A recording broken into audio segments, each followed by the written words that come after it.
मदरसा education act को रद्द करने वाले इलाहाबाद हाई कोर्ट के फैसले पर सुप्रीम कोर्ट ने रोक लगा दी है।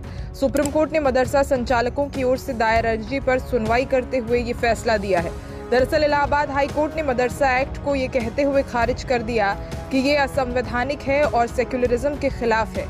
इस फैसले के रद्द होने के बाद मामले से जुड़े वकील ने मीडिया से बात की। देखिए, अब आर्डर जो इलाहाबाद हाई कोर्ट ने पास किया था उसको स्टे कर दिया तो इम्प्लीकेशन उसका खत्म हो गया। कंप्लायंस उसका स्टेट के लिए बाध्यकारी नहीं है, क्योंकि इलाहाबाद हाई कोर्ट ने कहा था कि आर्डर का कंप्लायंस फोर्थ विथ का मतलब है तुरंत किया जाए, लेकिन जब ऑनरेबल सुप्रीम कोर्ट ने उसे स्टे कर दिया है तो वो कंप्लायंस खत्म हो गया। दैट मीन्स हाई कोर्ट के आर्डर का एग्जीक्यूशन नहीं होगा। अब जो जहां जैसे स्थिति थी 22 मार्च 2024 के पहले सेम यथा स्थिति बरकरार रहेगी।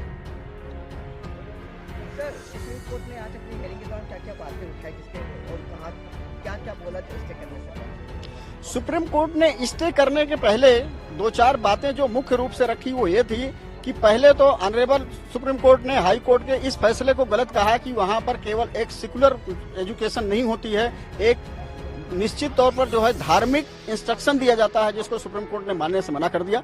दूसरा चीज, इलाहाबाद हाई कोर्ट ने उसे अनकॉन्स्टिट्यूशनल घोषित कर दिया था। अनकॉन्स्टिट्यूशनल घोषित एक आधार पर किया था कि आर्टिकल 1421A का वायलेशन है, जिसको सुप्रीम कोर्ट ने मना कर दिया कि आर्टिकल 21A का वायलेशन बिल्कुल नहीं है। ऑनरेबल चीफ जस्टिस ने इस चीज का डिक्टेशन भी दिया है आर्डर में कि राइट टू एजुकेशन के तहत जो बच्चों की एजुकेशन 6 साल से 14 साल के बीच में दी जाती है वो सारे एजुकेशन मदरसा में दिए जा रहे हैं। सुप्रीम कोर्ट में इस मामले की सुनवाई चीफ जस्टिस DY चंद्रचूड़ की अगुवाई वाली 3 जजों की बेंच ने की। कोर्ट ने अब फैसला सुनाते हुए केंद्र सरकार और यूपी सरकार को नोटिस जारी कर जवाब मांगा है। इस बेंच में जस्टिस JB पारदीवाला और जस्टिस मनोज मिश्रा भी शामिल थे। फैसला सुनाते हुए चीफ जस्टिस ने क्या कहा? मदरसा बोर्ड का उद्देश्य नियामक है। इलाहाबाद हाई कोर्ट का ये कहना पहली नजर में ठीक नहीं है कि मदरसा एजुकेशन बोर्ड का गठन करना सेक्युलरिज्म के खिलाफ है।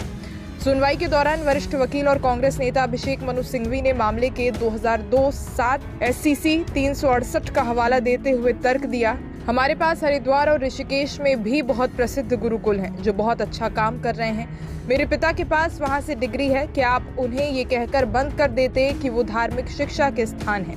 बता दें कि पिछले हफ्ते ही इलाहाबाद हाई कोर्ट की लखनऊ बेंच ने यूपी सरकार को आदेश दिया था कि वो मदरसे के छात्रों को आम स्कूलों में ट्रांसफर करें और उनका नामांकन कराएं। इलाहाबाद हाई कोर्ट की डिवीजन बेंच ने कहा था कि सरकार के पास ये पावर नहीं है कि वो धार्मिक शिक्षा के लिए बोर्ड का गठन करे। इसके अलावा सरकार स्कूली शिक्षा के लिए किसी ऐसे बोर्ड का भी गठन नहीं कर सकती जिसके तहत किसी खास मजहब और उसके मूल्यों की ही शिक्षा दी जाती है। हाईकोर्ट के इस फैसले के खिलाफ मदरसा के मैनेजर अंजुम कादरी ने सुप्रीम कोर्ट में याचिका दायर की थी। इससे पहले 22 मार्च को इलाहाबाद हाईकोर्ट की लखनऊ खंडपीठ ने यूपी मदरसा एक्ट 2004 को असंवैधानिक करार देते हुए निरस्त कर दिया था। इसके बाद यूपी में संचालित किए जा रहे करीब 16,000 मदरसों की मान्यता को योगी सरकार ने खत्म कर दिया था, लेकिन अब सुप्रीम कोर्ट ने मदरसा संचालकों को बड़ी राहत दी है। बता दें कि मदरसों की फंडिंग का सवाल भी समय समय पर उठता रहा है।